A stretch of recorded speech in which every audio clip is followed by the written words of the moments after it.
เพราะหยังคือได้ออกกลางโรงเรียนตอนนั้นเพราะเขาทุกข์ทุกข์บ่แม่นทุกข์ยากอ๋อและอีกอย่างก็แม่ก็ฆ่าลูกน้อยเฮาอ๋อก็ต้องเอาน้องนำแบบนี้เพื่อเพราะว่าเฮามาแต่โรงเรียนเฮาก็ต้องไปมัดข้าวขนข้าวช่วยพ่อช่วยแม่ก็ลำบากจังซี่เนาะแม่นเพราะว่าเฮาคือน้องพรนี่เป็นลูกคนโตบ่แม่นเป็นลูกคอ๋อนโตมาจากโรงเรียนก็ต้องไปมัดข้าวขนข้าวกลางคืนก็ตีข้าวเพื่อสิได้นอนก็ประมาณ 4-5 ทุ่มสมัยก่อนนี่11:00นตีข้าวเลยเนาะแม่นตื่นเช้ามาก็ตี 5ก็เป็นเกี่ยวข้าวเอางัวเอาควายออกแล้วค่อยเมื่อไปโรงเรียนอืมเพื่อสิเมื่อฮอดบ้านก็ย่างอีกย่างอีกย่างสวัสดีครับพบกับบ่าวไส้คือเก่าเนาะมื้อนี้สิมาถามความรู้สึกน้องพรสมัยก่อนที่น้องพรเคยเรียนอนุบาลบ่เนี่ยนะพี่น้องเนาะเดี๋ยวบ่าวไส้สิมาถามน้องพรสวัสดีครับน้องพรสวัสดีอ้ายสิมาถามน้องพรสมัยก่อนนี่บ้านน้องพรมีอนุบาลบ่บ่มีแค่ป .1 กับป .2 แค่ป .1 กับป .2 เท่านั้นโดบ่ยและส่วนเรียนก็ครูอะสอนสองคือป .1 กับป .2 อะครูคนเดียวครูคนเดียวสอน2ห้องโดยแต่ว่าโรงเรียนน่ะคือห้องเดียวมีห้องเดียวมีห้องเดียวรู้บ่แต่กี้รู้บ่บอันสังกะสีแต่ว่าพานะพาแป้นพาไปแป้นนี่บ่แม่นแต่สมัยก่อนแต่น้องพรเข้าแต่สมัยก่อนนี่จักปีละผ่านมาแล้ว อันสมัยตอนนั้นน่าจะ7ขวบโอ้7ขวบแต่ตอน7ขวบนี่คือบ่มีอนุบาลบ้านเฮาติแต่ปัจจุบันนี่บ้านน้องพรนี่มี มี โอ้พี่น้องเมื่อก่อนน้องพรเข้าโรงเรียนนี่สมัยก่อนนี่หมู่บ้านน้องพรใหญ่บ่บ่ใหญ่ประมาณ40หลังคาโอ้พี่น้องเนาะ40หลังคาก็ถือว่าสมัยก่อนตะกี้ก็คือว่าบ้านตั้งใหม่เนาะโดยคือว่าโรงเรียนก็มีห้องเดียวพี่น้องก็แบ่งครึ่งซ้ำพี่น้องเนาะห้องเดียวก็แบ่งครึ่งซ้ำแบ่งครึ่งคือว่าจังไดป .1 กับป .2 แล้วแยกพี่น้องคือว่ามีโต๊ะนั่งก็แยกคล้ายๆว่ากั้นกลางพี่น้องเนาะประมาณนี้บ่โดยจบจากหมู่บ้านมี2ป .2 จังซี่น้องพรไปเรียนไสต่ออีกไปเรียนอีกหมู่บ้านหนึงหมู่บ้านหนึงไกลบ่ไกลอยู่นั่งคันยางก็ประมาณ30นาทีโอ้30นาทีย่างนี่เนาะย่างคือขี่รถสมัยก่อนย่างเอาแม่นบ่มีรถบ่มีรถเลยแม่นหมู่มีแต่ป่ามีแต่ป่าบ่ย้านบ่สมัยก่อนนี่เฮาไปหลายคนไปหลายคนบางคนก็ขี่รถจักรบางคนก็ขี่รถถีบแต่ส่วนเฮาน่ะย่างอ้าวคือบ่ขี่รถถีบคือเขาเฮาบ่มีเงินซื้อสมัยก่อนบ่มีเงินซื้อบ่แม่นก็เลยต้องย่างสมัยก่อนเนาะน้องพรเพิ่นเว้าง่ายๆอะจนแม่นบ่จนจนที่สุดในหมู่บ้านจนที่สุดแม้แต่เงินสิซื้อรถถีบยังบ่มีป๊าตะกี้พี่น้องตะกี้ก็คือว่ารถถีบเพิ่นก็บ่แม่นว่าอันละบาท2บาทเนาะเต็มที่ก็สมัยก่อนก็300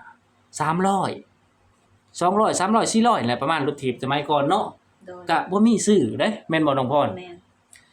คือว่าจบจากบ้านป .2 แหละไปอยู่เรียนบ้านอื่นน่ะย่างเอาทุกมื้อบ่คือย่าไดงเอาซุมื้อบางมื้อก็ถือข้าวไปกินอยู่พุ่นเข้าอยู่โรงเรียนแม่นถือว่าไปกับหมู่บ่คือไปว่ากับหมู่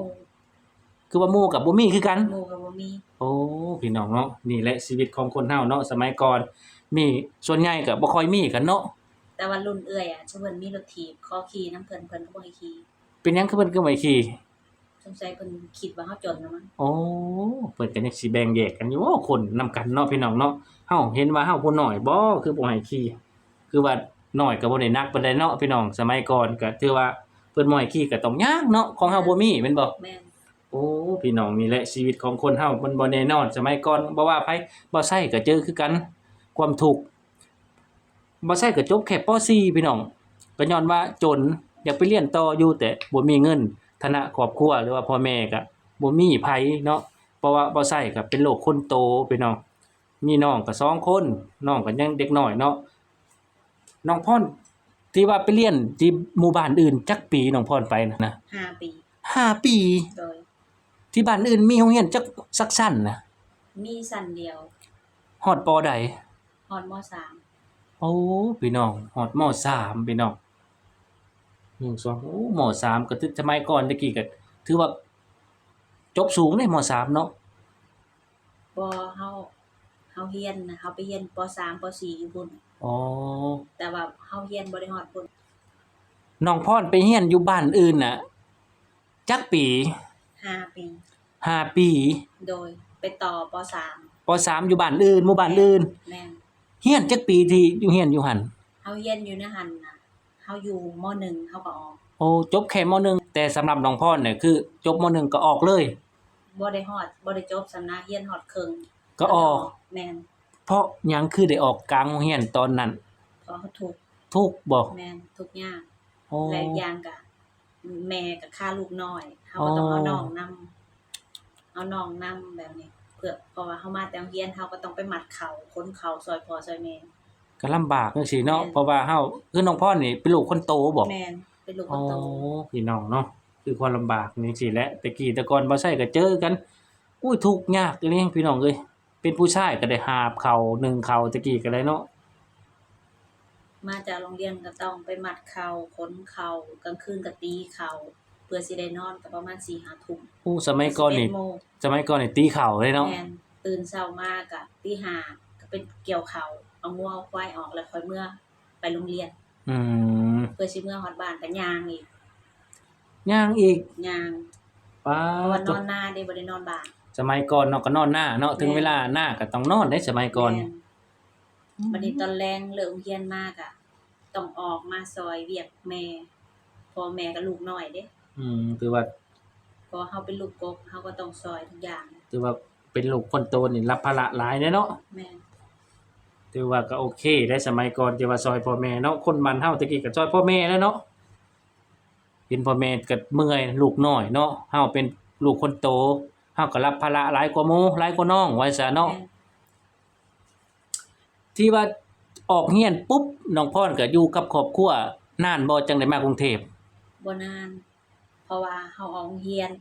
บ่ฮอด2 ปีเฮาก็มากรุงเทพอ๋อมาอยู่กรุงเทพตรงนี้เลยบ่หรือว่าไปอยู่หม้องอื่นก่อนจังมานี่ไปอยู่บ่อนอื่นอ๋อหม้องอื่นก่อนจังมานี่โดยแต่ปัจจุบันนี่น้องพรมาอยู่นี่ห้องเช่าเขาซื้อบ่หรือว่าอยู่นำเจ้านายเบิดทุกอย่างห้องบ่ได้เช่าข้าวบ่ได้ซื้ออยู่กับเจ้านายเสียแต่ค่าน้ำค่าไฟอ๋อคือน้องพรนี่เฮ็ดงานเกี่ยวกับเป็นพี่เลี้ยงน้องพี่เลี้ยงน้องแล้วก็เฮ็ดงานบ้านนำโอ้ก็บ่เท่าบ่ไสก็เคยถามเนาะเงินเดือนเงินเดือนปัจจุบันนี่20,000 บาทพี่น้องโดเนาะยไปๆก็สิฮู้แล้วแหละบ่ไสก็เคยถามคลิปก่อนนี่เนาะว่าน้องพรได้เงินเดือน20,000 บาทพี่น้องเนาะกล้าพูดได้เต็มปากบ่ชีวิตประเทศไทยนี่ประเทศไทยให้ชีวิตแบบมีอยู่มีกินนี่กล้าพูดเต็มปากเลยบ่พรกล้าเว้าเต็มปากว่าประเทศไทยเปลี่ยนชีวิตพรหลายแต่พรก็ต้องขอบอกขอบใจประเทศไทยขอบใจเจ้านายดีๆที่แบบว่าเอ็นดูแล้วก็คือแบบว่าให้กำลังใจพรให้เงินเดือนพรแล้วก็ให้ที่อยู่ที่อาศัยพรขอบอกขอบใจหลายๆถ้าบ่มีประเทศไทยพรก็ชีวิตก็คือสิบ่ฮอดจุดๆนี้พี่น้องนี่แหละชีวิตของน้องพรเนาะก็สิประมาณนี้แหละมันก็สู้ชีวิตแต่น้อยเนาะพี่น้องเนาะความลำบากก็ตกอยู่กับน้องพรเพราะว่าเป็นลูกคนโตพ่อแม่ก็พึ่งพาอาศัยน้องพรที่ว่าทำงานจากประเทศไทยน้องพรก็ต้องส่งให้พ่อแม่แม่นบ่โดยบ่น้อยก็หลายเต็มที่ก็เนาะเต็มที่ถ้าน้อยสุดเดือนละ 8,000 8,000โดยปัจจุบันนี้แม่นบ่แม่นแต่ถ้าหลายก็หมื่นอันนี้ 8,000 ก็หลายแล้วพี่น้องเนาะถือว่าบ่ธรรมดาน้องพรคือว่ากตัญญูกับพ่อแม่บ่น่าน้องพรชีวิตของน้องพรดีขึ้นตลอดเนาะจนสร้างบ้านให้แม่อยู่หลังเป็นล้านพุ่นแหละพี่น้องเนาะที่บ่ไสได้ถามไปคลิปก่อนก็ได้บ่ไสสิบ่รบกวนน้องพรเนาะเดี๋ยวบ่ไสสิจบคลิปเพียงส่ำนี้เนาะขอบใจหลายๆเด้อน้องพรที่มาให้คำแนะนำดีๆสวัสดีครับสวัสดี